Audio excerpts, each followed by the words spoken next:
acompañen al libro de Hechos, por favor. Capítulo 25, versículo 10.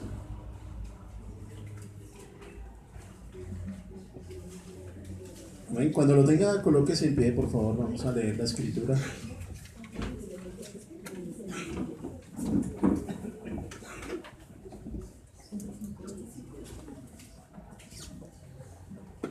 Amén. Les leo, por favor, sigan la lectura en sus Biblias. Pablo dijo: ante el tribunal de César estoy, donde debo ser juzgado. A los judíos nada les he hecho. A los judíos no les he hecho ningún agravio, como tú sabes muy bien. Porque si algún agravio o cosa alguna digna de muerte he hecho, no rehúso morir.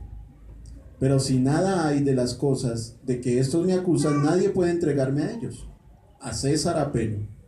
Entonces Festo, habiendo hablado con el consejo, respondió: ¿a César has apelado? A César irás. Tomen asiento, por favor. Vamos a dar una breve introducción de la carta a los Efesios, como decía nuestro pastor. En esos días estaba reunido con unos hermanos.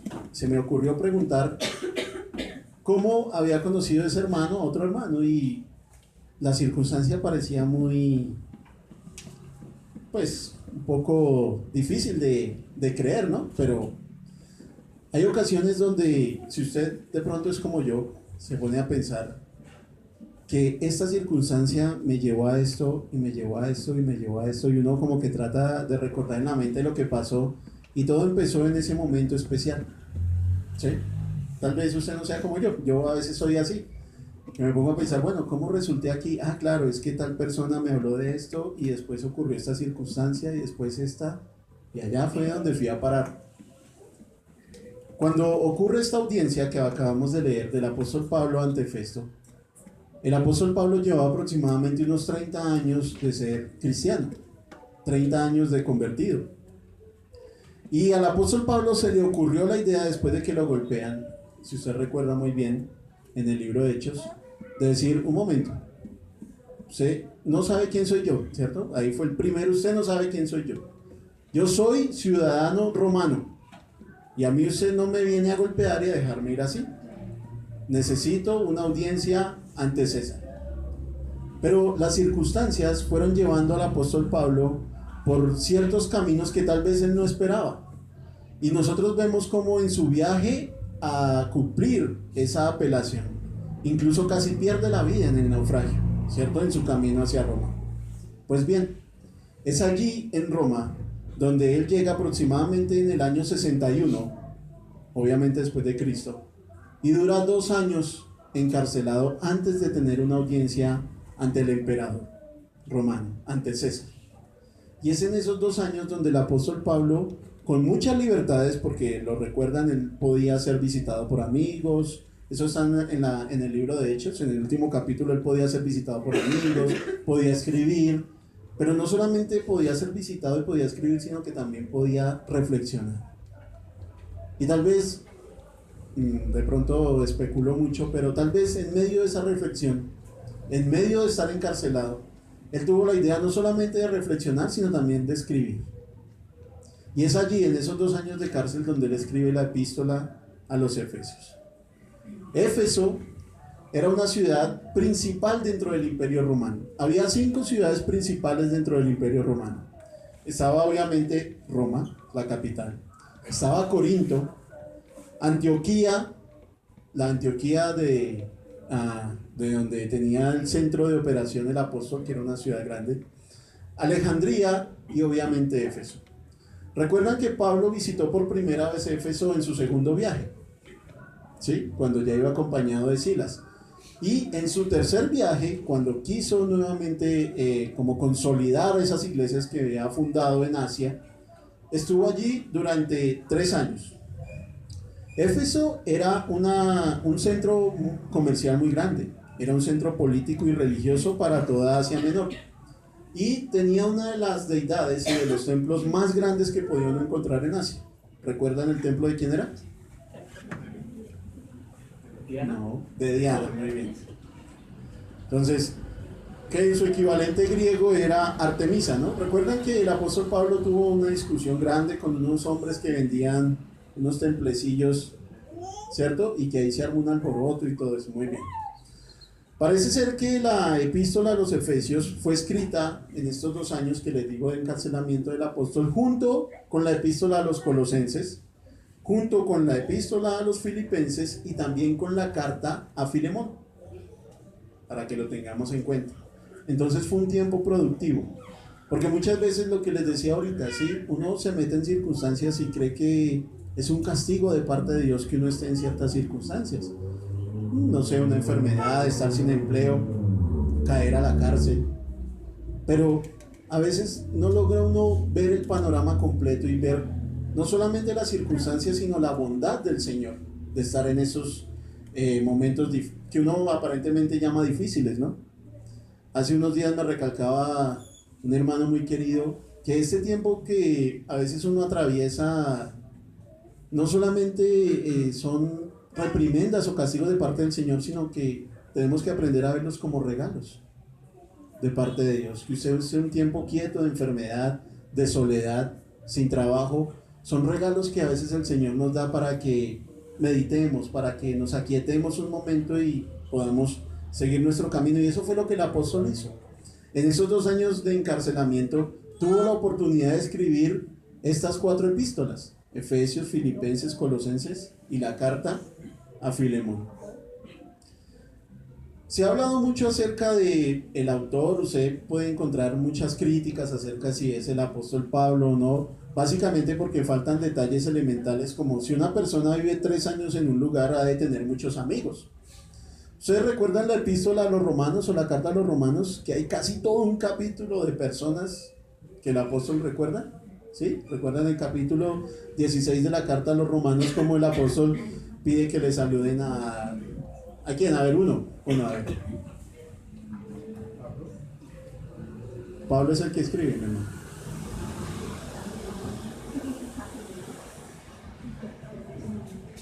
¿Recuerdan que hay unas hermanas, Trifena, Trifosa, Zoila, Celia?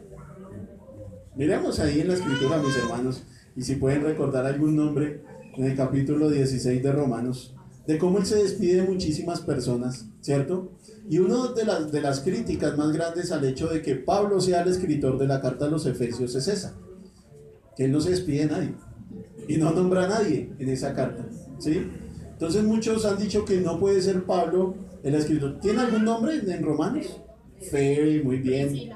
Priscila, Epeneto, Aquila, Andrónico, ¿quién? Lucio, muy bien. Y así uno puede recordar muchísimos nombres, ¿sí? Dentro de esa epístola. Pero uno va a la epístola a los Efesios y el apóstol no menciona a nadie. Desde el comienzo del proceso de separación de los libros, por allá en el año 150, esta carta parece ser que no tenía como una paternidad visible. Los primeros compiladores de las escrituras parecía que no le encontraban dueño a la carta. Algunos decían que no era Pablo, sino que alguien había tomado la carta de Colosenses y había hecho como una paráfrasis y le había puesto a los Efesios. Pero nosotros concluimos que sí es el apóstol Pablo, por lo que dicen los primeros versículos. ¿Amén? Bien. Otra cuestión que se presenta en la carta a los Efesios es el título, o la procedencia más bien. Perdón, el destino más bien, ¿sí? Muchos dicen que no fue escrita a los Efesios, sino que era un conjunto de cartas que el apóstol había mandado para que se leyeran en varias iglesias de Asia. Es más, algunos dicen que los manuscritos originales, esa palabra de Efesios capítulo 1, versículo 1, por favor, búsquenla. Busquen ese texto, sean tan amables. Efesios 1:1, donde dice: Pablo, apóstol de Jesucristo por la voluntad de Dios, a los santos y fieles en Cristo Jesús que están en Éfeso. Muchos decían que al principio, cuando se escribió, y que las primeras copias de esta carta no decía en Éfeso, sino que terminaba: a los santos y fieles en Cristo Jesús. Entonces, las personas o los críticos de la escritura decían, no, esa carta no fue a los Efesios que fue escrita. Fue un conjunto de cartas y hacía parte de un conjunto de cartas que el apóstol había mandado para que se leyeran en Asia. No más. No va específicamente a ese grupo de personas. Sin embargo, como les decía ahorita, pues nosotros vamos a considerar que sí fue escrita a este grupo de personas en particular. Bien podría ser que esta carta fuera enviada a la iglesia de Éfeso, ¿sí?, quien era una gran metrópoli dentro de Asia, con la intención que después fuera enviada a otras iglesias, como el apóstol a veces recomendaba. Cuando veamos Colosenses vamos a ver una parte que dice, mire, esta carta por favor envíensela a los hermanos de tal ciudad, y los de tal ciudad envíen esa carta para que ustedes también la lean, ¿sí? Era la recomendación del apóstol. Porque recordemos que estamos en una época donde no existía el correo como lo entendemos hoy, ¿sí? O bueno, como lo entendía yo, y de pronto los que tenemos un poquito de harina en la cabeza, ¿sí?, donde se escribía una carta y duraba más o menos una semana en llegar, ¿sí? Sí, hermanos, los millennials no entenderán esto, ¿sí? Gracias, hermano, no entiende su merced, no. Cuando le escribía cartas al hermano Oscar y se demoraban una semana en llegar, ¿sí? Y entonces el apóstol aquí escribe cartas y se tardaba meses en llegar.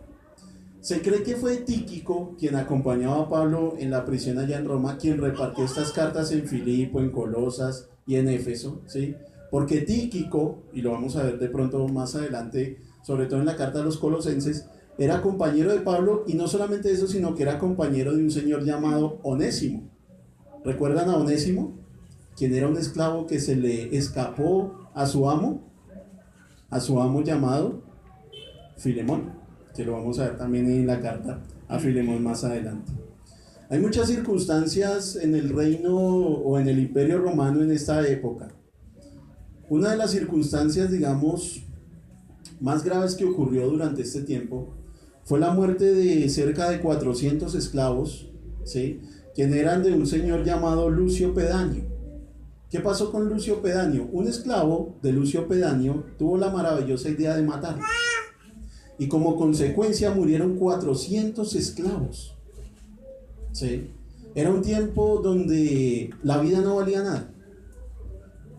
Era Nerón el emperador romano para esta época, y el libertinaje sexual, la vida fastuosa, los asesinatos abundaban.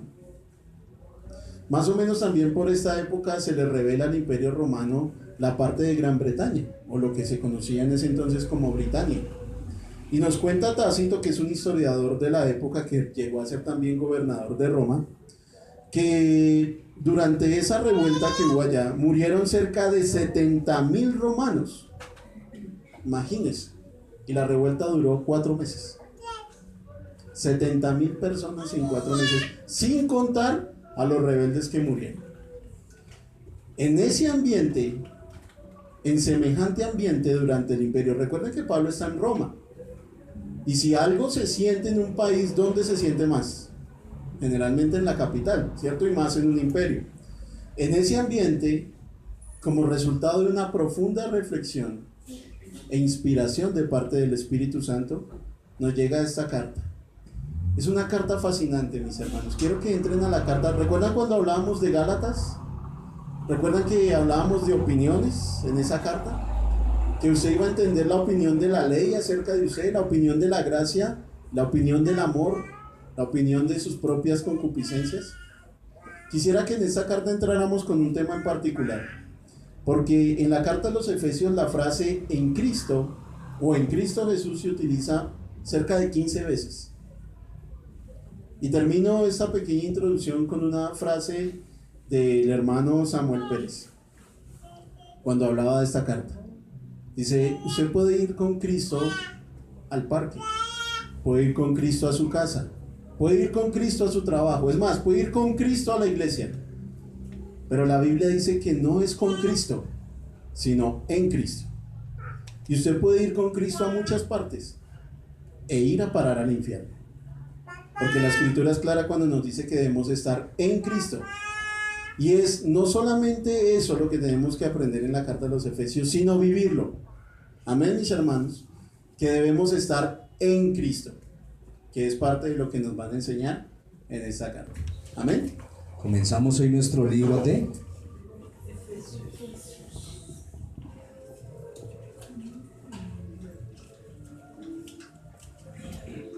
Vamos a leer del versículo 1 al versículo 10. Nos colocamos en pie, por favor.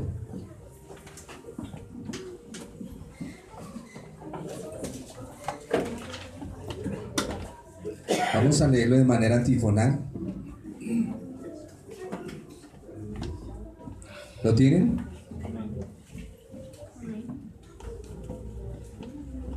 ¿Están tímidos? ¿Lo tienen? Pablo, apóstol de Jesucristo por la voluntad de Dios, a los santos y fieles en Cristo Jesús que están en Éfeso. Gracias y paz a vosotros, de Dios nuestro Padre y del Señor Jesucristo. Bendito sea el Dios y Padre de nuestro Señor Jesucristo, que nos bendijo con toda bendición espiritual en los lugares celestiales en Cristo. Según nos escogió en Él antes de la fundación del mundo, para que fuésemos santos y sin mancha delante de Él. En amor, habiéndonos predestinado para ser adoptados hijos suyos, por medio de Jesucristo según el puro afecto de su voluntad. Para alabanza de la gloria de su gracia, con la cual nos hizo aceptos en el amado. En quien tenemos redención por su sangre, el perdón de pecados según las riquezas de su gracia. Que hizo sobreabundar para con nosotros en toda sabiduría e inteligencia. Dándonos a conocer el misterio de su voluntad, según su beneplácito, el cual se había propuesto en sí mismo. De reunir todas las cosas en Cristo, en la dispensación del cumplimiento de los tiempos, así las que están en los cielos como las que están en la tierra. Vamos a mirar a los 3 primeros versículos, son el saludo del apóstol Pablo. Muchos de ustedes han estado estudiando la carta, han oído predicaciones sobre la elección, sobre la predestinación, sobre muchas cosas de diferentes escuelas, pero yo quiero que miremos la carta tal cual está escrita en su contexto gramático histórico en el tiempo. No quiero que nos metamos en la mente del Señor como muchos suelen hacerlo, tratando de especular algo. Solo lo vamos a mirar en el contexto de lo que la Biblia dice. Amén. En este capítulo el plan definitivo de Dios es reunir todas las cosas en el Mesías. ¿Lo leímos o no? El verso 10 dice, el 9 lo voy a leer. Dándonos a conocer el misterio, vamos a mirar esa palabra ahorita, de su voluntad, según su beneplácito, el cual se había propuesto en sí mismo, de reunir todas las cosas en Cristo, en la dispensación del cumplimiento de los tiempos. Ojo con esto, de reunir todas las cosas en Cristo, en la dispensación del cumplimiento de los tiempos, que a veces pasamos eso por alto, así las que están en los cielos como las que están en la tierra. Entonces, el plan definitivo de Dios, ¿cuál es? Reunir todas las cosas en el Mesías, en el Señor Jesús. Efesios esta carta tiene mucha similitud, lo veíamos en la introducción, con la carta a los Colosenses. Si usted hace una comparación, va a ver que son casi iguales, dado que Pablo las escribió, como nos decía el hermano, en su encarcelamiento en Roma. Éfeso, centro de adoración a dioses paganos. Lo decía la hermana Mayra, ¿no? Éfeso, centro de adoración a dioses paganos. Recuerden que ellos están helenizados. ¿Recuerdan qué significa el término helenizar? Que vivían con Helena. No, ¿qué es helenizar? Estaban invadidos de la cultura griega. Invadidos de la cultura griega, muy bien. Como están invadidos en la cultura griega, los griegos creen mucho en espíritus, en demonios. Por eso usted va a encontrar en la carta a los Efesios que hay espíritus y hay, entre comillas, demonios. ¿Recuerdan qué fue lo que pasó en Éfeso en cierta liberación? A ver, los hermanos. Era una chica que tenía un espíritu de adivinación y estaba perturbando a Pablo y a Silas, diciendo que eran los enviados. Y después de que la liberan de ese demonio, se arma el alboroto porque las personas no querían, o sea, los que sacaban producto de esa adivinación. Sí, señor. Pero hay un caso específico que sucede en Éfeso. Pusieron unos nombres a ellos, como de viento, Los creían dioses también a la voz. Hay una cierta liberación en el libro de Hechos que se narra que es específico que sucedió en Éfeso. A ver, señor. No, bueno, sí, me están dando buenas referencias del libro de Hechos, pero no es eso. Ya lo estudiamos. ¿Qué era? A ver, les voy a dar una pista. El papá se llamaba Exeba. ¿Lo recuerdan? Que hay un demonio que toma a, creo que son 7 hijos de ese sacerdote y les pega y los manda desnudos para la calle. Ahí, en ese caso específico, estos hombres van 7 hombres a sacar unos espíritus en un hombre. Y el demonio les dice: a Pablo conozco y a Jesús también, pero ¿ustedes quiénes son? ¿Y qué dice qué hizo el endemoniado? Los mandó desnudos, los golpeó.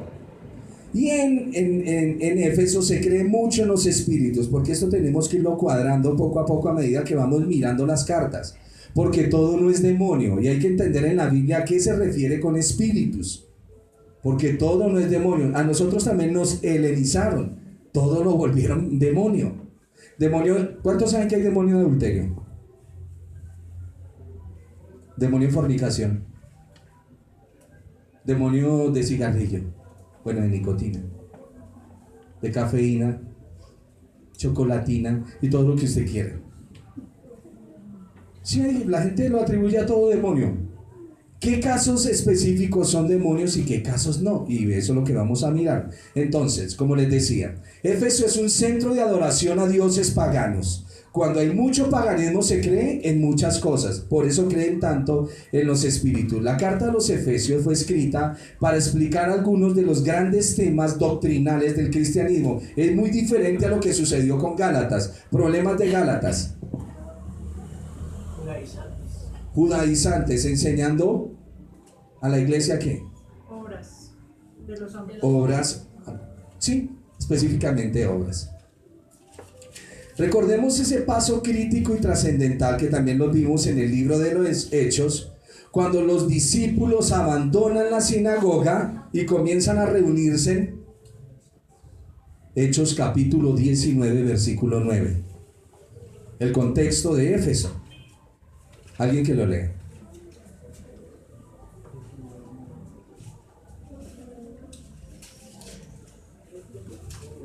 Me pongo un poco nervioso cuando les pregunto y veo que como que no. ¿Por qué me pongo nervioso? Porque me preocupa que no les haya explicado bien. ¿Qué dice Hechos 19:9? Pero endureciéndose algunos y no creyendo, maldiciendo el camino delante de la multitud, se apartó Pablo de ellos y separó a los discípulos, discutiendo cada día en la escuela de uno llamado Tirano. Entonces abandonan la sinagoga y ahora se reúnen en la escuela de uno llamado Tirano. De ahí en adelante será el salón de conferencias de los de Éfeso, en la escuela de Tirano. ¿Estamos? Hechos capítulo 19.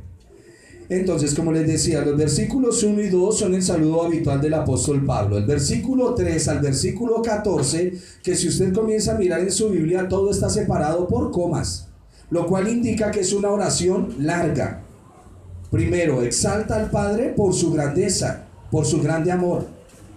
Ahí mismo, del 3 al 14, exalta al Hijo por su obra y también exalta al Espíritu Santo por su sello. O sea que ahí vemos la triunidad de Dios. ¿Estamos? Triunidad, no trinidad. Triunidad, 3 en 1. no tres distintos como nos habían enseñado. ¿Recuerdan? Eso es catolicismo. Tres personas distintas, un solo Dios verdadero. En la triunidad no existe eso. No son distintos. Aunque se pueden distinguir, no son distintos. Estamos porque es uno solo. El Señor nuestro Dios, uno es. ¿Y a Él? ¿Y a Él? El Señor nuestro Dios, uno es. ¿Y a Él? Amén, amén. A Él adoraréis y a Él serviréis. ¿Qué pasó con el primer mandamiento? ¿Dónde estamos? Según lo estamos viendo acá, vamos a ver unas palabras. Versículo número 3. Dice: bendito sea el Dios y Padre de nuestro Señor Jesucristo, que nos bendijo con toda bendición espiritual. Esto en los lugares celestiales. Tengo que entender eso, en Cristo.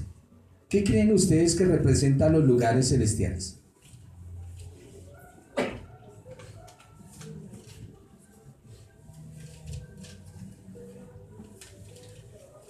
Muy bien. ¿Qué más? Una nueva vida, muy bien, sí señor. ¿Qué más? Pues si son en Cristo debe ser donde el Señor está. O sea, es un lugar donde Él está. ¿Podría especificarme un poquito eso? Pero solo un poquito. O sea, si estamos aquí, el Señor está aquí, estamos siendo bendecidos en este lugar. Amén. Pero más que el lugar es como donde Él está. El estado. El estado. Sí, señora. Es el estado. En los lugares celestiales no le está hablando arriba.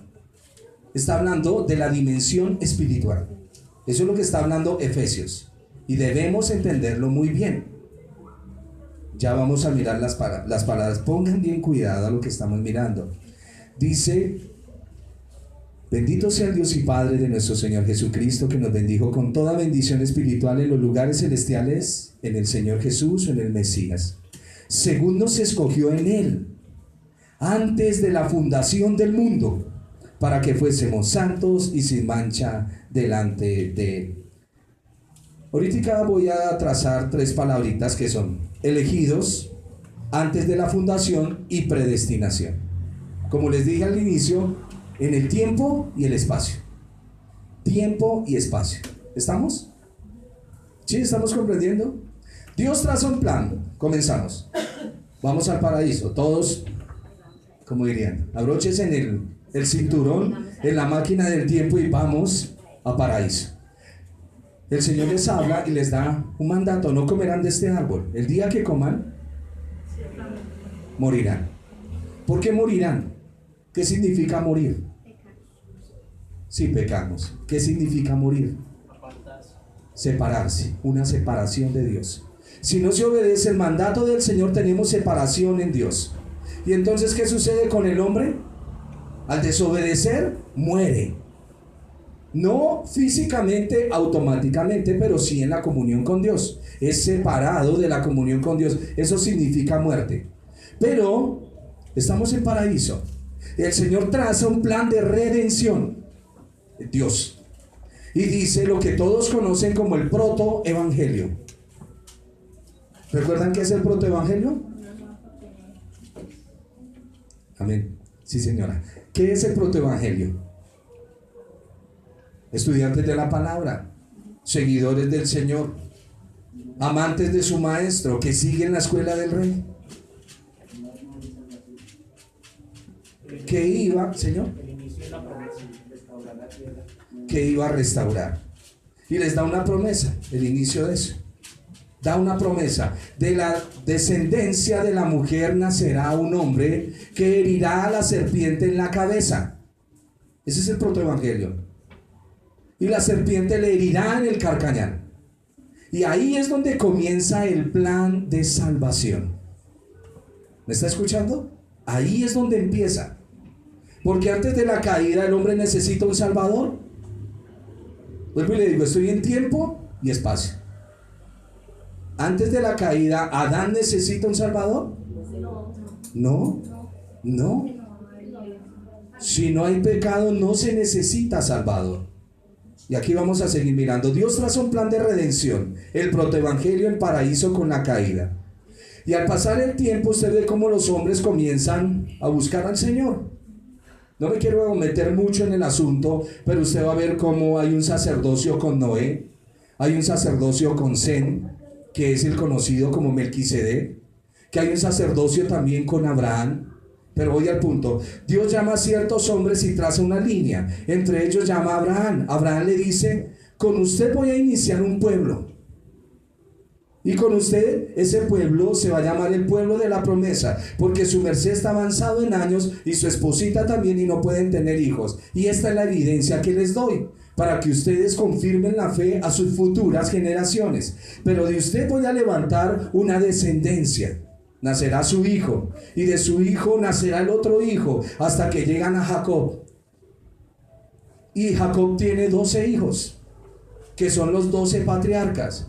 Y antes de que suceda todo esto, el Señor le da una profecía a Abraham y le dice: de ti levantaré un pueblo, una descendencia. Ese pueblo me servirá, pero yo haré que caigan en cautiverio, pero yo los visitaré. Eso es lo que vemos en el Éxodo. Pero el Señor traza un plan de salvación es a través de un pueblo. Es el pueblo de Israel. Para que usted mire de acuerdo a la Escritura. Y el Señor traza el plan. Con Jacob nace el pueblo, se multiplica, bajan a Egipto, caen en esclavitud, y luego viene el encuentro con el Señor, donde Moisés se encontró con el Señor. ¿Dónde fue? En el monte Sinaí, que está ubicado en Arabia, para que no lo pierdan de vista, en Arabia. Pero hay un plan de salvación que Dios traza por medio de un pueblo. La elección de Dios está confinada en el tiempo y el espacio. Dios en la eternidad y con respeto delante de mi Señor no dijo: este sí, este no, este sí, este no, como se nos enseñó, porque así no es. Así no es el plan de redención en la Escritura, y ya lo vamos a ver, porque puede sonar como buena filosofía del hermano, pero me lo explica bíblicamente, y ya por eso le estoy explicando cómo comienza el programa.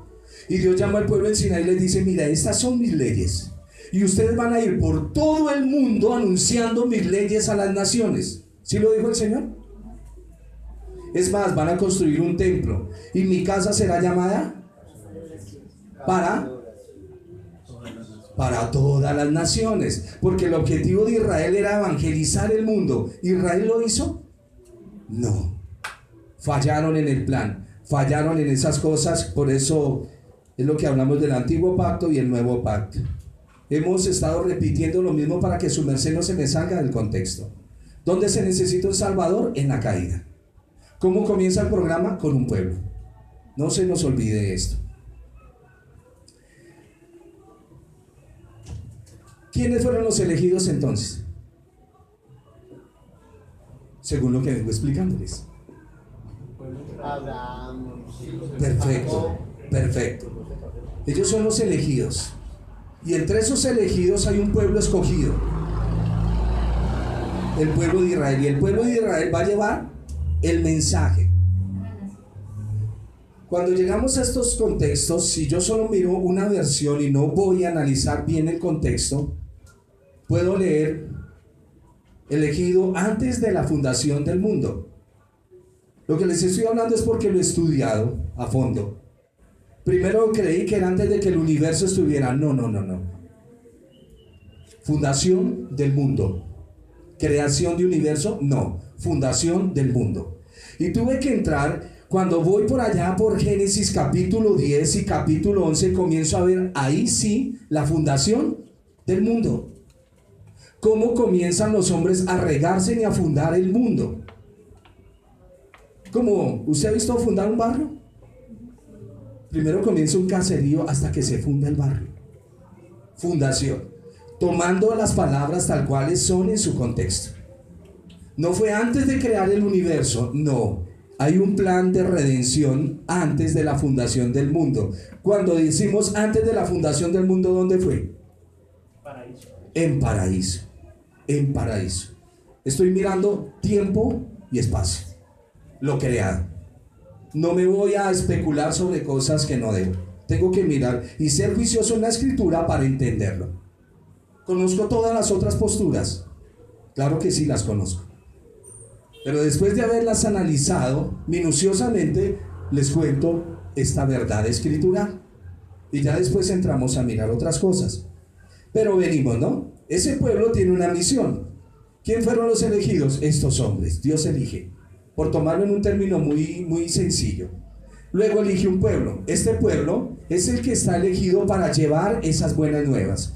Cuando la escritura está diciendo acá, porque a otras palabras vamos a analizar aquí en el texto, según nos escogió en él antes de la fundación del mundo, para que fuésemos, miren las expresiones del apóstol, no lo pierda de vista, santos y sin mancha delante de él. ¿En dónde aparece esa referencia de santos y sin mancha? Y hermano, cuando él dice nos escogió, ¿está hablando del pueblo de Israel? ¿Ya que el apóstol es israelita o de la iglesia? Del pueblo. Del pueblo. Del pueblo. Ya vamos a ver el nosotros y el vosotros. Okay. Pues santos y sin mancha creo que habla del sacerdocio. Sí, Señor, y de las ofrendas. De las ofrendas en el templo. Permítanme un segundo acá, les voy a leer. Dios trazó un plan de redención, el protoevangelio, el paraíso con la caída. Llama a Abraham habiendo de elegir un pueblo con el propósito de anunciar la redención por medio del sacrificio y traer al Mesías. Elige a Jacob, luego el caso de Efraín y Manasés para poder entender quiénes son los gentiles. Porque todo está trazado ahí con esa pluma tan fina del Señor, pero ahí está. Los gentiles van a venir ¿de quién? De Efraín. De Efraín vienen los gentiles. Todo lo que denominan gentiles venimos de Efraín. Y ahí está establecido en la profecía. Enseñando al hombre que por medio del sacrificio, en cumplimiento de sus órdenes, porque es que Dios ordena, el hombre cae en paraíso y él se inventa la religión de la higuera, ¿cierto? Se cubre con sus obras. Y Dios dice, no es la religión de sus obras, es lo que yo le digo. Me sacrifica estos animales y con estos animales, no fue que Dios sacrificara a los animales, no, el hombre mismo tiene que ir a matar los animales y vestirse con esa piel. Y el Señor dice, así si es que los quiero. Y el hombre comienza a hacer los sacrificios y a ir entendiendo en ese ejercicio lo que va a ser la redención, enseñando al hombre que por medio del sacrificio, en cumplimiento de sus órdenes, viene o vendría la salvación que hoy vemos en la vida del Mesías. Eso es lo que está escribiendo Pablo, y así es que somos aceptos por medio del amado. Sigamos. Cuando hablamos de antes de la fundación del mundo, ¿de qué hablamos? Del paraíso. Y antes de que los hombres se rieguen por toda la tierra. Sigo la lectura, aquí dice en amor. En la Biblia, ¿cuál es el amor? ¿O cómo está ejemplificado el amor en la Biblia? Sí, es manifestativo. ¿Pero en qué más? En la entrega, en el dar, en entregarse. Negarse a sí mismo para que otra persona esté mejor.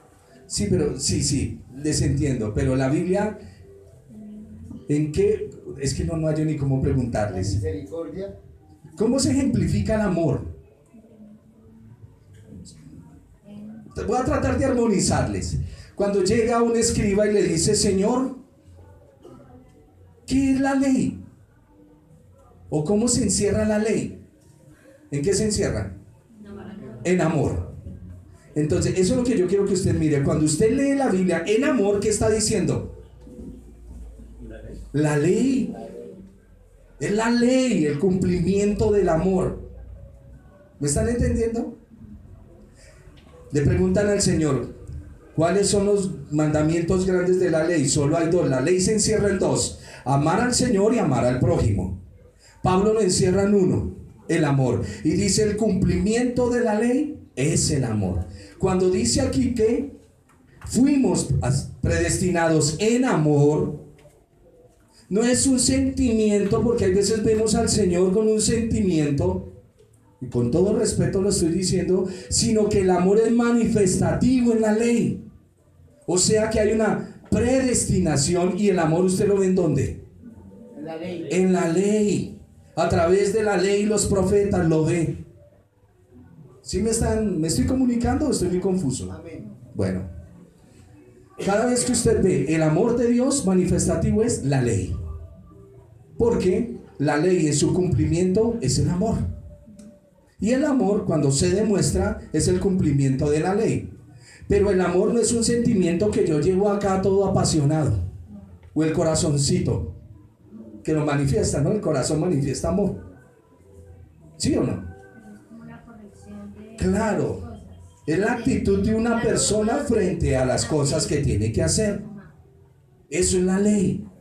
Por eso dice que nos predestinó, verso 5, en amor habiéndonos predestinado para ser adoptados hijos suyos por medio del Señor, según el puro afecto de su voluntad, para alabanza de la gloria de su gracia, con la cual nos hizo aceptos en el amado.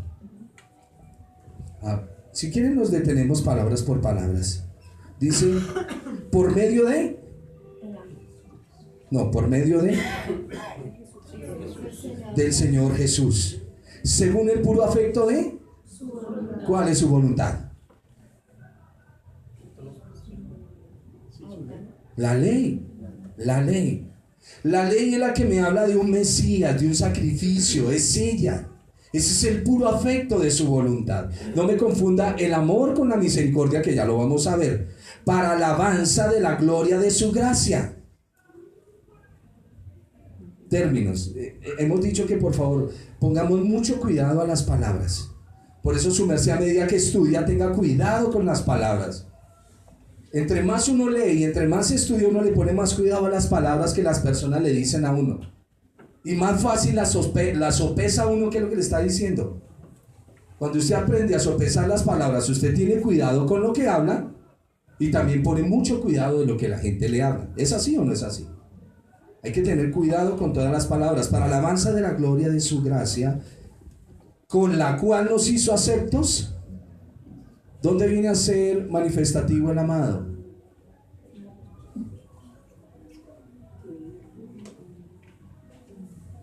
A ver, esforcemos nuestra mente, mis hermanos. Pues cuando el Señor viene a la tierra y manifiesta la ley del Señor en él. Ahí, por eso, cada palabra de la Escritura, me hace un favor su merced lindo, me la va a concatenar. Cuando el Padre dice, ¿cuándo le dice al Señor Jesús que es amado? ¿Qué dice? Cuando está en el monte de la transfiguración, viene la misma voz que dice, este es mi Hijo amado, el cual nos hizo aceptos en el amado. Tengo que ir a mirar las palabras del amado. Si yo soy uno de los hombres que digo que la Biblia se interpreta a sí misma, me toca practicar la regla, porque ella se interpreta a sí misma. ¿Estamos? No nos hemos salido, no hemos tocado ni un solo autor. Estamos solo mirando Escritura. Dice en quien tenemos ¿qué? ¿Qué significa redención? Comprados. En quien tenemos redención por su vida o por su sangre. El perdón de pecados según las riquezas de su gracia. ¿Cuáles son las riquezas de su gracia? El amor. De acuerdo ahí en el texto. Miren el texto. Yo sé que los estoy llevando a un ejercicio, y eso que no estamos entrando mucho más allá. Es un ejercicio de entender los textos bíblicos. No estamos partiendo de la escuela de aquí ni de la escuela de allá, solo estamos mirando la Biblia en tiempo y espacio, no es más. Lo que la misma Biblia dice de sí misma, no estamos mirando otra cosa. En quien tenemos redención, redención es compra por su sangre, el perdón de pecados según las riquezas de su gracia. Por eso la elección no la puedo ver suelta del plan de redención, no la puedo ver suelta de Israel. No puedo decir que yo también soy parte del Israel espiritual del Señor. Si yo no entiendo esto, no puedo decir que también pertenezco al sacerdocio de Melquisedec, teniendo un sumo sacerdote, quien es el Señor. Porque todo eso tenemos que entenderlo. Los que estamos en el nuevo pacto debemos entender el nuevo sacerdocio. Que por eso es que muchos dicen, es un ejemplo. Las ofrendas de los diezmos y eso era de los levíticos, ¿cierto? Eso es del sacerdocio antiguo. Por eso el apóstol escribe en Hebreos, porque no es tanto mirar eso, no es tanto mirar dinero, es mirar el orden del sacerdocio en su jerarquía. Y dice, Abraham dio diezmos a Melquisedec, aún teniendo a Leví sobre sus lomos. ¿Estamos entendiendo? ¿Qué leemos durante la semana? Tenemos que leer Biblia. Biblia y más Biblia. El hermano se para aquí el domingo y dice introducción al libro de Efesios. Y nos da una frase del pastor Samuel Pérez Millos. Y nos da una frase.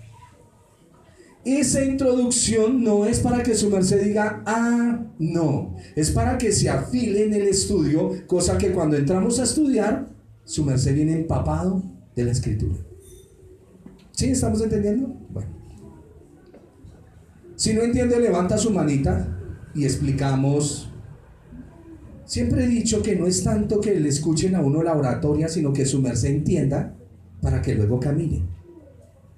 ¿Cierto? El profesor en su aula de clase a los niños le pone la tarea y el niño la hace mal y él se satisface poniéndole uno. No. Él se preocupa porque quiere que el niño aprenda. ¿Qué fue lo que no entendió? Como cuando le decimos a nuestros hijos, porque nosotros somos excelentes en eso: papi, ¿me deja ir? No. Papi, ¿qué parte del no entendió? ¿Cierto? Les vamos a explicar cuál es la parte del no que no entiende. Porque nos gusta explicar. Y esa partecita es la que nosotros tenemos que aprender. No tanto que nos escuchen una exposición, es que su merced entienda que no puede sacar la escritura por las escuelas que hayan. Yo aquí vengo y me paro y le digo que el diablo es terriblemente feo. Tiene cachos, cola puntiaguda, tridente, que cuando habla huele a azufre cada vez que le abre la boca. O puedo llegar también muy tierno y amoroso y decirle: Dios tiene alas, porque debajo de sus alas te cubrirá. Las alas de él son hermosas, las plumas brillan como diamantes. Entonces, o le digo, cuando el Señor pone su puño de su mano derecha, usted sabe que Dios no tiene mano derecha ni mano izquierda. Él es espíritu. Y aquí es cuando la mente de nosotros comienza a volverse loca. Dios no tiene ojos, pero nos ve. Dios no tiene oídos, pero nos oye. Qué problema, ¿cierto? Porque la Biblia solo nos muestra figuras de Dios. Yo no puedo ir a literalizar las cosas ni alegorizarlas. Me toca sujetarme a lo que la Biblia enseña. Y tengo que en el libro de Efesios mostrarle a ustedes que Dios eligió un pueblo. Y sigamos acá para anunciar. Tengo una frase aquí del pastor Spurgeon. Verso 7 dice: en quien tenemos redención por su sangre, el perdón de pecados según las riquezas de su gracia, que hizo sobreabundar para con nosotros en toda sabiduría e inteligencia. Y dice el pastor Spurgeon: no hay redención posible fuera de Jesús. No es redención a través de su poder, sino a través de su sangre. No es redención a través de su amor, es redención a través de su sangre. Es una frase del pastor Spurgeon excelente. Su merced puede ir a mirar y sí es de Spurgeon, porque es un hombre que le ponía el énfasis a las palabras. Eso que dicen, Spurgeon dijo: mano dura, corazón firme. Eso no es de Spurgeon, pero le atribuyen al pastor lo que él nunca dijo. A mí sí que me enerva eso, cuando alguien viene y dice, y unos deschavetados, como dijo el pastor Spurgeon. Mire, si solo conocieran quién es ese señor Spurgeon. Ese señor Spurgeon era terrible, no se lo aguantaba a nadie. Porque en su doctrina era muy cortante. Utilizar frases de una persona que es así. A ver, yo todo arminiano y Spurgeon bien calvinista. Sería un problema. Sería un problema. Por eso asegúrese cada vez que su merced, porque a mí me encanta cuando el hermano sube las frases, ¿cierto? Diciendo y haciendo. Charles Haddon Spurgeon. No dijo eso. Hágame un favor y vaya, mire si esa frase es de Spurgeon. Y ahí sí, publíquela. Charles Spurgeon. No porque le pongan un señor gordo con barba y pipa, es Spurgeon. Las palabras de quien las dijo, no cometamos errores, pero vuelvo otra vez, Spurgeon dijo, y es muy cierto, no hay redención posible fuera del Señor Jesús. Y no hay redención a través de su poder, aunque pudiese estar, sino a través de su sangre. No es la redención a través de su amor, aunque pudiese estar, pero es a través de su sangre. Al dar su vida. Vamos a seguir en los versículos. Recuerde que estamos hablando con un rabino llamado Pablo. Pablo en su mente, él no está pensando ni en el brasilero, ni en el colombiano, ni en el haitiano, ni en el chocuano. Él tiene en su mente el pueblo de Israel, porque él es judío, él nació así, él tiene sus raíces ahí. Ya les explico sobre sabiduría e inteligencia, que es Urim y Tumim, que hizo sobreabundar para con nosotros en toda sabiduría e inteligencia. La sabiduría y la inteligencia en la escritura es lo que usted conoce en el Antiguo Testamento como el Urim y el Tumim. En los escritos cercanos está que nos hizo sobreabundar para con nosotros en Urim y Tumim. Sabiduría e inteligencia, dándonos a conocer el misterio de su voluntad, según su beneplácito, el cual se había propuesto en sí mismo, de reunir todas las cosas en Cristo en la dispensación del cumplimiento de los tiempos, así las cosas que están en los cielos como las que están en la tierra. Ya vamos a mirar esto. En él asimismo tuvimos herencia, habiendo sido predestinados conforme o a la forma del propósito del que hace todas las cosas según el designio de su voluntad.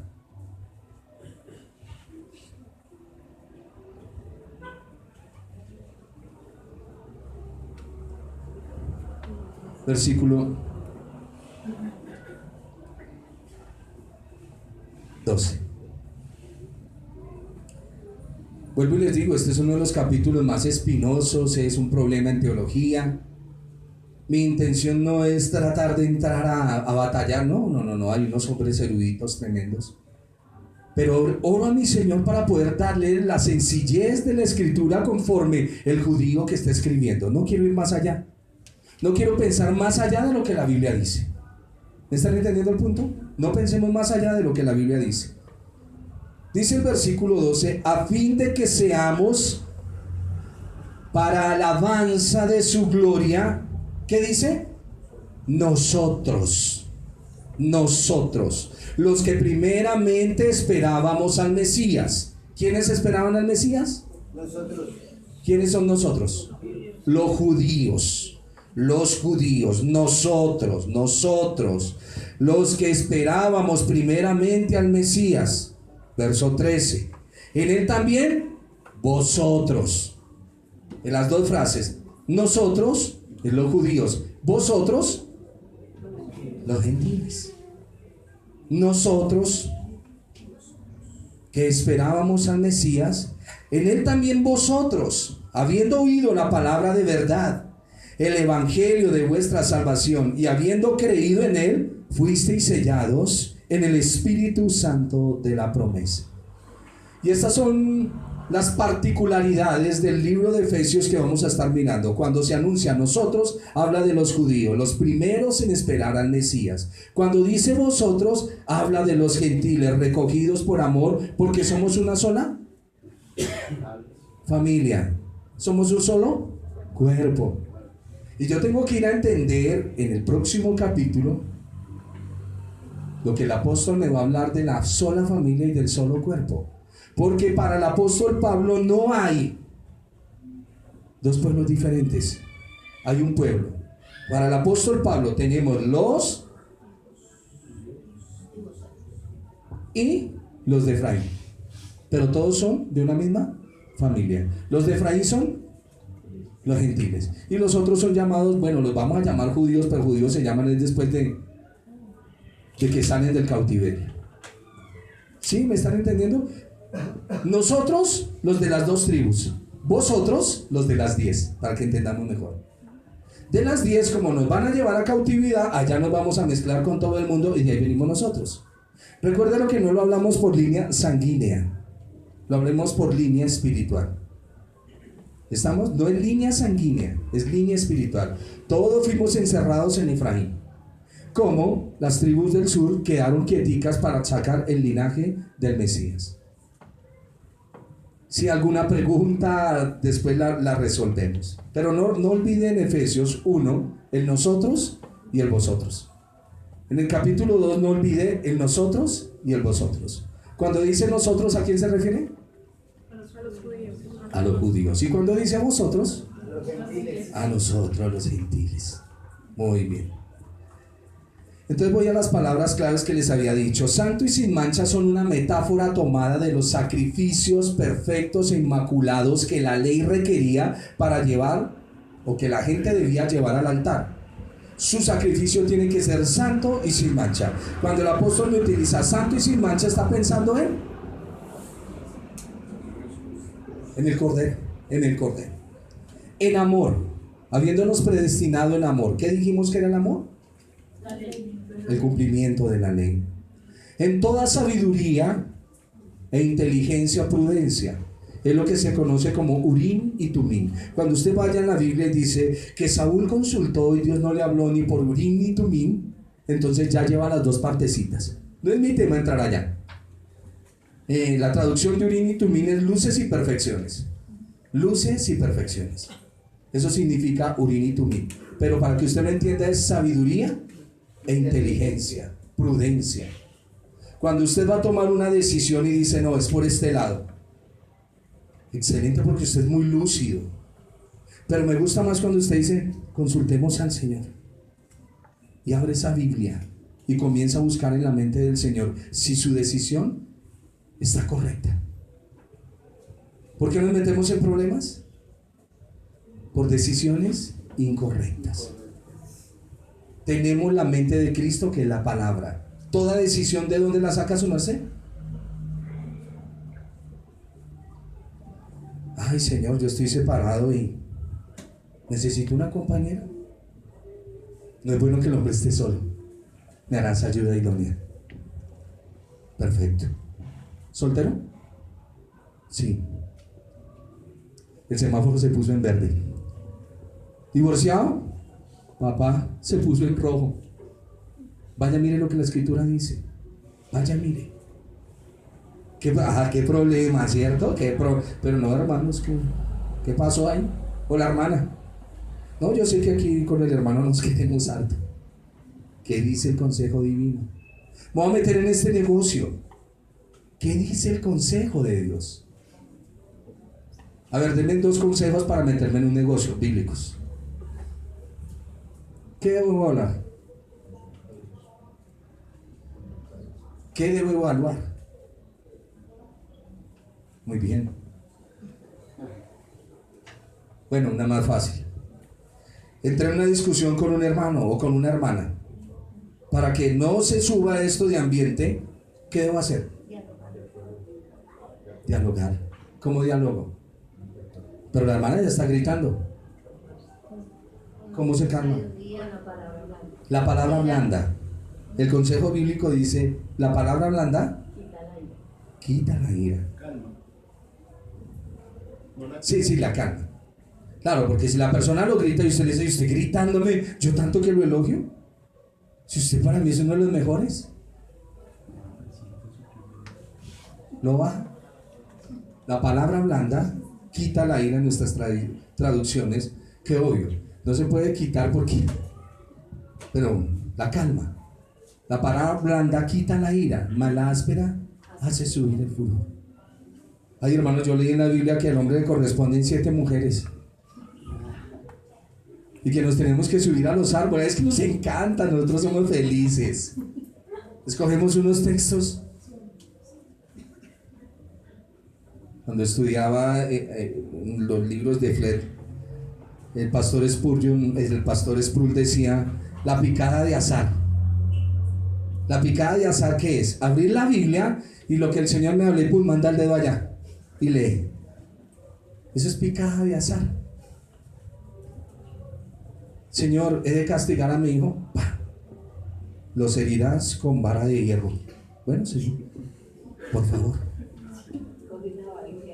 Claro. Y hay gente que toma todo muy literal. Hay que seguir ese consejo del Señor. La palabra blanda quita la ira. No se airen. No se ponga el sol. Eso nos lo va a enseñar más adelante sobre vuestro enojo. Hermano, no hurte más. ¿Qué es hurtar? Robar. Robar. A ver, explíqueme en varias clases de robar. Robar sentimientos, robar, No venir a la iglesia. robar creaciones, robar sueños. Sí. No solamente es robar de usted. No tomar algo que no es mío. No.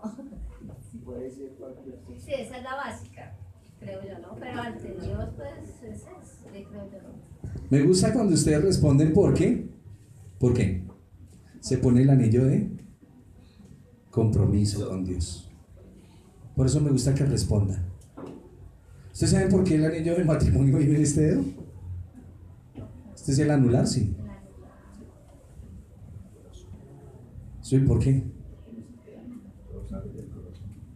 Sí, ¿por qué? Sí, esa idea, sí. Él dice el corazón, ¿por qué? ¿De dónde viene? ¿Usted por qué tiene un anillo puesto ahí? ¿Ustedes saben que es una cultura griega? Que se creía que la sangre, la vena que rápido bombea la sangre al corazón es este. Y que como es un compromiso de amor, el anillo va ahí. Es por eso. Cultura griega. ¿En serio? Así como decía de rato que ¿cómo es que dice? Sí, helenizados. Helenizados. Lo que quiero que ustedes, vuelvo otra vez, mis hermanos, algo que me preocupa es la insensibilidad frente al pecado. Yo puedo estarles hablando aquí de que no debo levantar falso testimonio, pero lo hago. Claro, un falso testimonio a cuánta persona no daña. Y lo que quiero es que usted, por favor, mire, hay una ilustración de esto, se los voy a contar. Un misionero se iba a meter al Amazonas a evangelizar, pero habían muchos indios caníbales. Y el misionero dijo, de esos caníbales que solo comen plantas, de las manos y de los pies. Y entonces él llega y entrena a un lorito y le dice al lorito, repita el evangelio. Y el lorito y todo lo repetía. Le dijo, vaya y me evangeliza ya. En un año vuelvo. Y mandó el loro y el loro se fue. Cuando volvió el misionero y entró a la selva y llegó el lorito. Y él le preguntó, ¿evangelizó?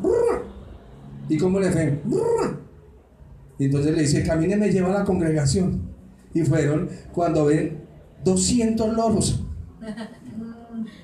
Él evangelizó lo que le correspondía en su contexto, ¿me entiende? No vamos a hacer otras cosas que no nos han llamado. Y nosotros tenemos que aprender a someternos a lo que Dios dice. La ley nos dice ciertas cosas, ¿por qué desobedecemos? ¿Por qué? Mi hermano, quiero que se salga de ese pensamiento diabólico. ¿Por qué cree usted que su astucia le va a ayudar? Eso dijo el Chapulín. ¿Qué dijo? Claro, y se moría el personaje. Su astucia lo hunde. Su astucia es perversa. Cada vez que necesite tomar una decisión, ¿por dónde? Por la Escritura. Ella es la fuente de su sabiduría. Su Biblia es su Urim y Tumim. Urim y Tumim, sabiduría e inteligencia. Luego dice que Dios había guardado todo esto en un misterio. La palabra misterio es algo que va a ser revelado. Hoy en día casi no se utiliza, pero en la época de antes, hace 20 años atrás, cuando se tomaba una fotografía, que habían cámaras de fotografía que no eran digitales, se le colocaba a la cámara un rollo. Y ese rollo había de 12, 24 y 36, yo me acuerdo. Y usted tomaba la foto, y cuando tomaba la foto solo veía el negativo. Usted no lograba diferenciar. ¿Esa es Marta o esa es Liliana o Sandra? No se ve, ¿cierto? Entonces, el negativo es lo que llamamos misterio. Pero cuando llevamos el negativo al estudio, lo revelan. Misterio revelado. Ah, fulana, la estamos confundiendo la semana. En la foto. ¿Me entienden? Misterio es algo que está, entre comillas, en un negativo, pero que va a ser revelado. Algunos piensan que misterio es ultratumba, entra ya en el espíritu, porque eso es muy misterioso. ¿Ha leído por allá en Deuteronomio? ¿Los misterios corresponden? Nosotros y nuestros hijos. Los misterios corresponden a Dios. Y lo revelado, ¿qué es lo que está diciendo el texto? Dios manda la palabra. ¿Y su merced qué tiene que hacer? Estudiarla. Y cuando la estudia, el misterio de Dios es revelado. Sencillo. Sencillo. ¿Sí ve? Pero nosotros complicamos el texto. ¿Sabe usted por qué no sabe de Biblia? No, yo sé que usted sabe. Pero ¿por qué no sabe lo que debería estar saliendo ya? Porque no hemos estudiado. ¿Y por qué no estudian? No se compromete. ¿Y por qué no se comprometen? Porque poco amor hay. Poco amor hay a las palabras de su Señor. Mire, yo conozco gente que ama y le mandan un mensaje. ¿Y sabe qué hacen? Le muestran a todo el mundo el mensaje. ¿Los ha visto? Y solito llega allá. Esas palabras y el muñequito tan hermosa. Ama el mensaje. Pregunta: ¿usted ama el mensaje? Si no ama el mensaje, es porque mucho menos ama al que se lo envió. ¿Me están entendiendo? Deje esa cultura tan pobre de solo leer la Biblia cuando va a venir a culto. Léala en la mañana, léala en la noche antes de acostarse. Mientras comienza a aprender a orar: papito Dios, me acuesto en esta noche con tu bendición, guárdame, envía a tus ángeles que me protejan, ángel de la guarda, mi dulce compañía, no me desamparen ni de noche ni de día. ¿Sí? Hasta ahí llegó. Pero ya cuando aprenda a leer, ya cuando aprenda a tener comunión, hable con su Señor. Su Señor es su papá. Entonces, ¿qué debe hacer? Papá, hoy el día estuvo así, las cosas me fueron así. Si vi este sinvergüenza como se portó conmigo, Señor, ahí te lo presento. Su merced sabe que yo, no sé qué me pasa. Hable con papá Dios. Los niños: me fue mal con el profesor, este niño está grosero, esta niña está haciendo esto. Papá Dios, ayúdame, ¿qué hago? Yo quiero que ellos te conozcan. Quiero invitarlos a la iglesia. ¿Se tiene mucho que hablar con Dios? Mucho. Señor, las ventas se me bajaron hoy. Su merced, ¿por qué me manda así esa situación? ¿Me hace un favor y me explica? ¿Qué estás probando en mí? ¿Por qué me has metido en tanto problema estos últimos días, Señor? A veces quisiera unir mi voz a la de Job y decir: Señor, mátame a mí también, y así descansas tú y descanso yo. ¿Cierto que hay veces usted se siente perseguido por Dios? Hay veces nos sentimos así. Dios no contesta. Sí, Él contesta, pero no es mi tiempo. Recuerde, Dios no tiene afán y Él nunca llega tarde. Él no es usted y yo. ¿Usted alguna vez ha llegado tarde a algún lado? Sí. ¿Por qué fue? Porque no tuvo la responsabilidad de Claro. levantarse. Mientras usted tomó del pelo acá, de aquí hasta que usted cumple la cita, es una tremenda carrera en el afán. La angustia, una cosa, ahí sí, yo no sé, se despierta la percepción de los sentidos, 6 semáforos y todos en rojo, ahí sí los ve todos. Pero si nos levantamos con tiempo, vamos tranquilos, aprendemos que en el Señor es así. Usted vaya, claro, la organización en el Señor. Sigamos. Estamos hablando que el misterio es algo que va a ser revelado y fue revelado. ¿Cuál era el misterio? Dios tomó un pueblo y lo dividió en 2. Unos se van a llamar los judíos, otros se van a llamar los gentiles. Ese era el gran misterio. Y va a reunir las cosas en un solo pueblo. ¿Y qué es lo que Él va a reunir en lo espiritual con lo físico? Entender el gobierno de Dios aquí en la tierra. Es entender eso. Nosotros poco estamos sintonizados con lo espiritual. Pero lo espiritual sí nos ve a cada momento. ¿Sí me están entendiendo? Como cuando, a ver, vamos a un ejemplo muy sencillo. Las ondas de los celulares. Usted no ve los rayos que están cayendo cuando usted está llamando. Pero si se los mostraran, lo vería como una cuerda. Y lo mismo pasa en lo espiritual. Hay una vida espiritual y tenemos que caminar ahí. Ya, llego aquí al final. Y les resumo. Versículo 13. No, ayúdenme a buscar. Ayúdenme a buscar ustedes porque a mí se me perdió aquí. Donde dice dispensación. Ya. Versículo 10. De reunir todas las cosas en Cristo en la dispensación del cumplimiento de los tiempos. Esta palabra, cuando usted va a analizar bien la traducción, un ejemplo, tomé por decir algo la Nueva Traducción Viviente y usted va a encontrar que la palabra dispensación, de la cual muchos se han pegado para trazar ciertas doctrinas, no es real. La palabra en sí es administración. La puede leer, vuelvo y le digo, en la Traducción Viviente, solo para que se acerque ahí. Entonces diría, de reunir todas las cosas en Cristo Jesús en la administración del cumplimiento de los tiempos. Administración de reunir en uno todas las cosas en Cristo. La dualidad de lo espiritual y lo material. La dualidad de caminar con Dios y saber que Él está con nosotros. Versículo... A ver, vuelvo otra vez en el pensamiento. Versículo 9 dice, dándonos a conocer el misterio de su voluntad. ¿Qué es misterio? Algo que Él va a revelar. No que quedó oculto, ya lo reveló. Según su beneplácito, el cual se había propuesto en sí mismo, de reunir todas las cosas en Cristo, en la administración del cumplimiento de los tiempos, las cosas que están en el cielo como las que están en la tierra, o sea, las verdades espirituales. En Él asimismo tuvimos herencia, habiendo sido predestinados conforme al propósito del que hace todas las cosas según el designio de su voluntad. Estas palabras parecen complicadas, pero no lo son. A fin de que seamos para alabanza de su gloria. Nosotros, los que primeramente esperábamos en Cristo, en Él también vosotros, habiendo oído la palabra de verdad, el evangelio de vuestra salvación, y habiendo creído en Él, fuisteis sellados con el Espíritu Santo de la promesa, que es las arras de nuestra herencia hasta la redención de la posesión adquirida para alabanza de su gloria. ¿Entendemos eso? Ellos fueron predestinados para recibir algo, según lo que dice la herencia. La predestinación es el destinar algo para que llegue.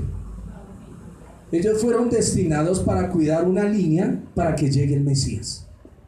No era más. Y anunciarle a las naciones que venía el Mesías. Esa es la predestinación. La predestinación no es elegir a alguien para que sea salvo. No. La predestinación fue un grupo de personas con una tarea específica. Esa era la predestinación que está hablando Pablo acá. Y los gentiles fueron incluidos también en esa promesa. Ellos están ahí en la familia de Jacob. Pero el Señor lo sabe. Y luego dice, por allá en las profecías, creo que es Ezequiel, no, o Zacarías, que Él toma una vara y une los 2 palos.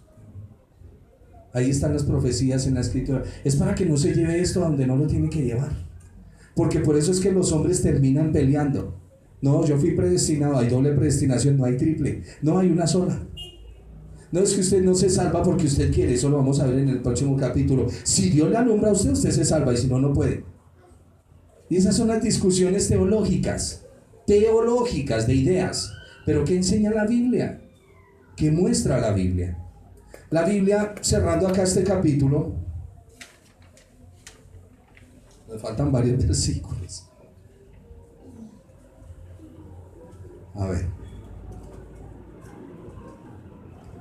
se lo voy a resumir. Del versículo 13 y 14 habla de la obra del Espíritu Santo. ¿Sí lo dice? En el Espíritu fuimos sellados. ¿Qué significa eso? Recuerden que el sello era el anillo del rey, ¿cierto? Su sello característico. Vamos a hablar de un sello en Roma cuando le preguntan al Señor si hay que pagar tributos. ¿Qué había en la moneda? La cara del César.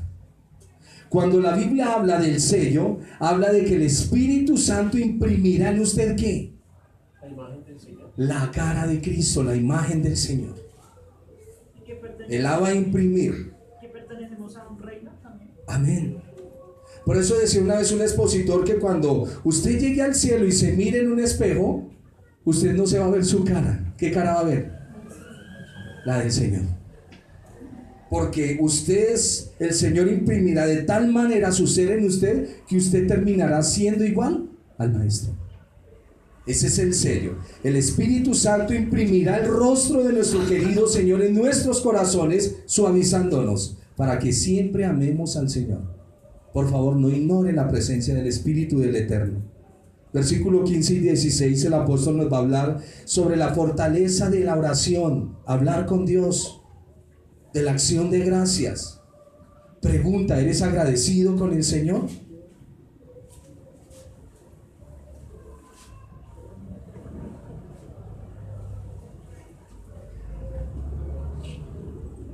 Por naturaleza fui de los que para aprender tenía que molestar. En serio. Yo no aprendo con rigidez, no sé por qué me bloqueo. Pero si el ambiente es muy agradable, soy como una esponja, todo. Y muchas veces cuando estaba en primaria molestaba. Y habían profesores que, como lógico, se sale. Y todos, uy, avergonzado. En ciertas ocasiones, estas disciplinas me ayudaron para entender que en todo momento no tengo que estar molestando. ¿Sí me entienden? En todo momento no tengo que estar molestando. Tengo que aprender el respeto en estas cosas. Sí, me voy a reír un momentico, pero tengo que tener respeto. Y agradezco al Señor por eso. Agradezco al Señor por eso. Su merced le agradece al Señor por las luchas que le permite atravesar. ¿Quién nos enseñó que solo le agradecemos al Señor por las bendiciones? Dijo Job, Jehová dio. Por favor, escúchelo, el valor de las palabras. Jehová dio y Jehová quitó. Ese es un hombre que sabe con quién camina, ¿no? Porque usted puede decir, Jehová dio y el diablo me quitó. Ah, bueno, entonces usted tiene un dualismo ahí en su mente. Y aquel que crea la llaga, la curará. Por favor, Dios está al tanto de todo lo que le pasa en su vida. Ah, Señor, tú permitiste que se levantara como dijo un día el salmista, lo que más me duele es que no me traiciona un extraño, sino el que se sentaba hablando proféticamente, el que se sienta conmigo a comer en mi mesa, levantó contra mí su carcaña. Ah, pero tú estás ahí, Señor, ¿cierto? Tú me estás mirando, yo sé que estoy en tu escrutinio y esto que tú ves que yo no veo, va a salir. Y lo tengo que acabar. ¿Me están entendiendo? El que no levante su mano y se lo repite. ¿Entendieron lo que acaba de decir? Toda circunstancia es ocasionada por Dios. A los que creemos en Él, todas las cosas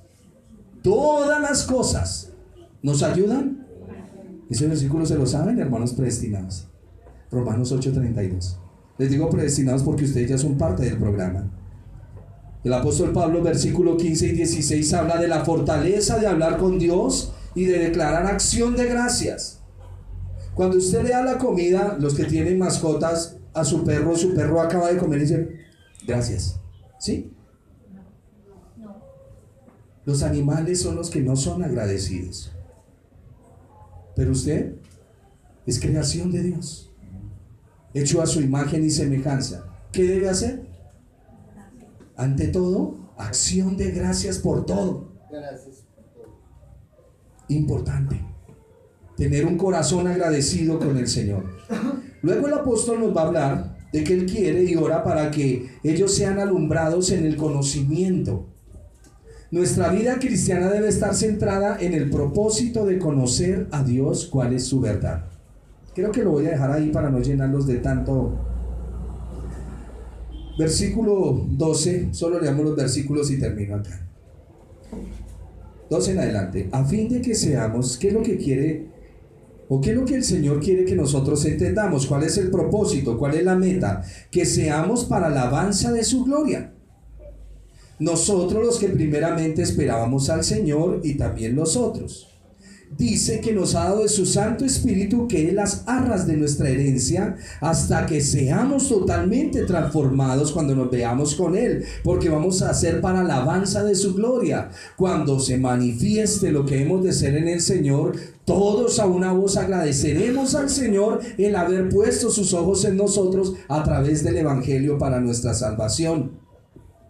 Por esta causa también yo, dice el apóstol, habiendo oído de vuestra fe en el Señor Jesús y de vuestro amor para con todos los santos, no ceso de dar gracias por vosotros.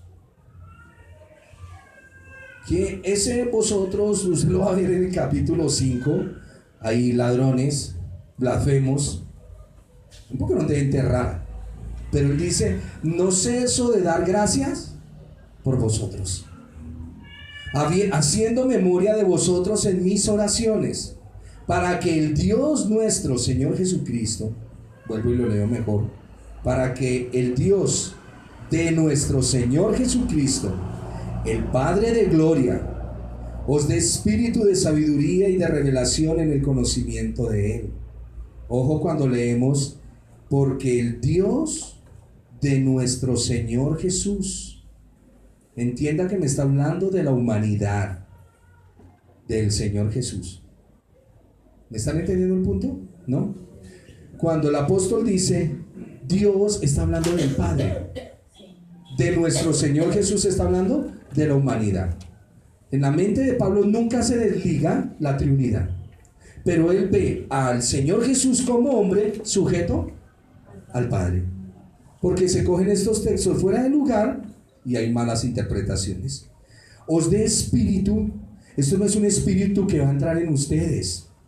Os dé espíritu de sabiduría y de revelación en el conocimiento de Él. ¿Cuál es ese espíritu? Él está en nuestras vidas, pero ¿a qué se refiere con ese espíritu? Mire que está en minúscula. Os dé espíritu de sabiduría.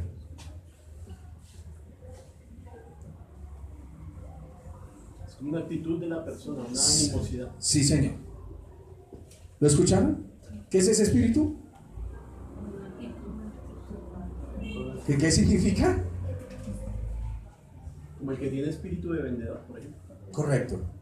Que nos da la capacidad de leer e interpretar la escritura correctamente.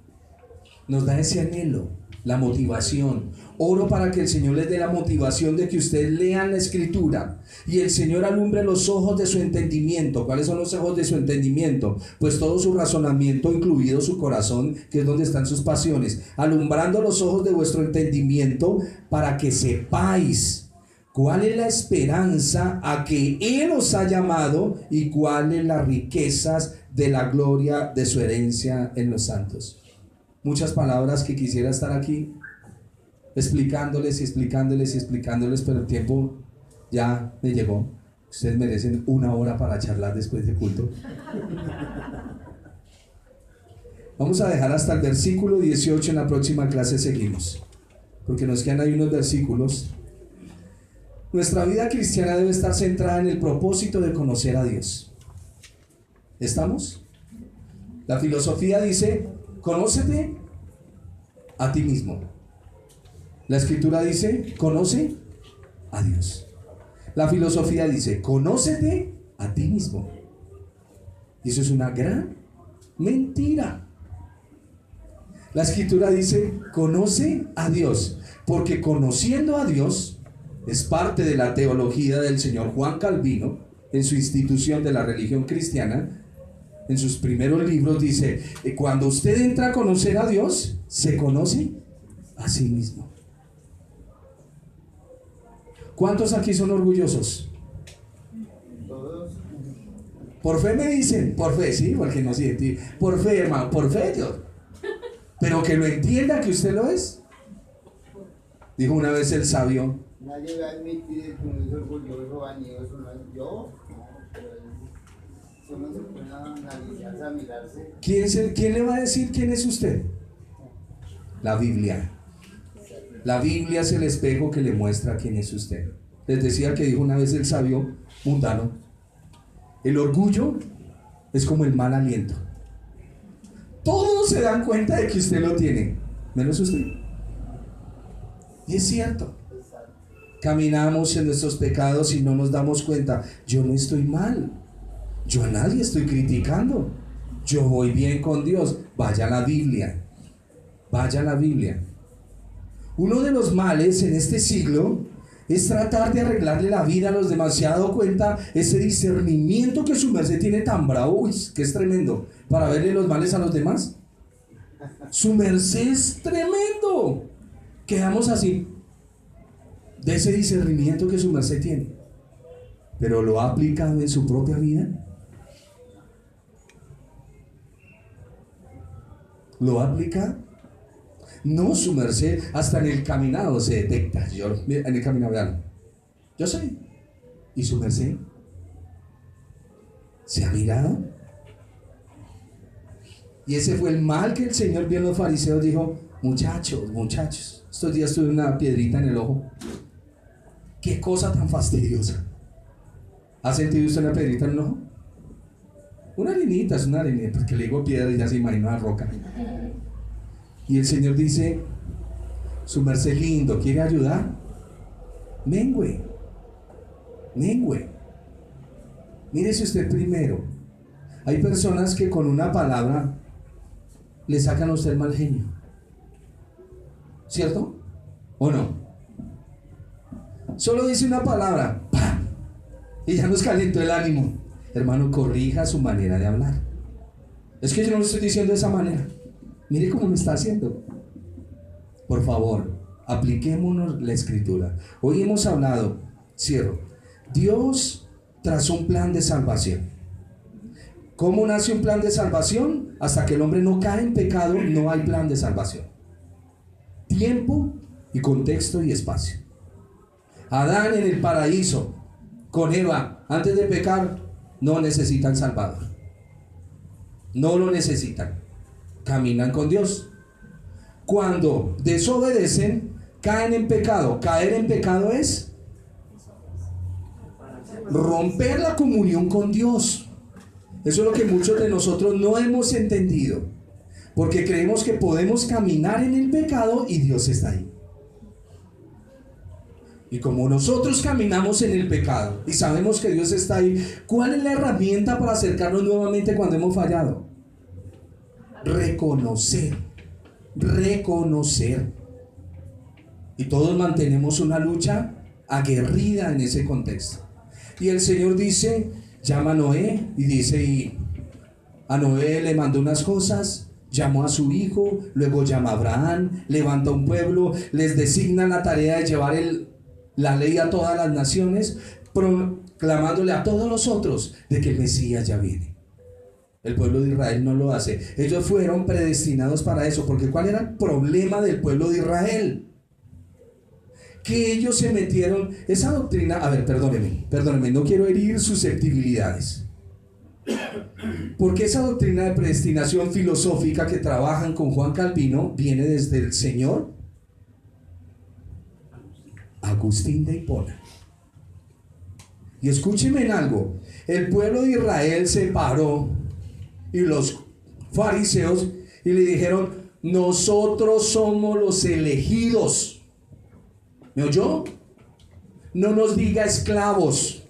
Yo estoy predestinado, hijo de Abraham. ¿Se lo dijeron al Señor? Se lo dijeron. ¿Y el Señor qué les dijo? ¿En dónde están parados? Y así hay algunos en la iglesia parados, creyendo que están predestinados, andando en su mal, pero en el mal más aguerrido, no reconociendo su pecado. Noticia nueva, buena nueva: usted no tiene comunión con Dios, no tiene sello, por tanto no vemos la imagen de Cristo en usted. ¿Quién es usted? No lo conocemos, no sé quién es usted. Porque aquí todos venimos con nuestras luchas. Se nos notan las cicatrices por donde hemos batallado, pero las lágrimas se ven en sus ojos frente al pecado. Dígame si usted no lucha con su temperamento, con su forma de ser. Ahí es donde se ve que el Señor está en usted. Ay, Dios mío, Señor, yo tanto ya me das pena con su merced. Pero ahí sigue caminando con su Señor. Reconoce hay gente que no. Así es que ese pensamiento, como lo tenía el fariseo, hijo de Abraham somos. ¿Qué dijo el Señor? Y Juan el Bautista: de estas piedras se pueden levantar verdaderos hijos de Abraham. No somos hijos de fornicación, Jesús. Sabemos que usted no es hijo de María, de José, hijo de fornicación. Es más, usted es Belcebú, señor de las moscas. Lo que usted habla es pura pudrición. Se lo dijeron al Señor. Vaya y léalo en la Escritura. Esos que se decían creer en una predestinación, Pablo los va a poner aquí en su contexto. Ustedes están mal. Nos tenemos que acercar al Mesías, y a Él no nos acercamos si no es en humillación. Dijo Spurgeon una frase: la puerta del cielo es tan bajita que todos los orgullosos tenemos que entrar arrodillados. Arrodillados. Y es muy importante que Dios trate con nuestro orgullo, nuestra jactancia. Que el Señor nos ayude. Vamos a orar, y en nuestra próxima clase seguimos en nuestro estudio a los Efesios. Esta carta tan hermosa y llena de teología y profundidades.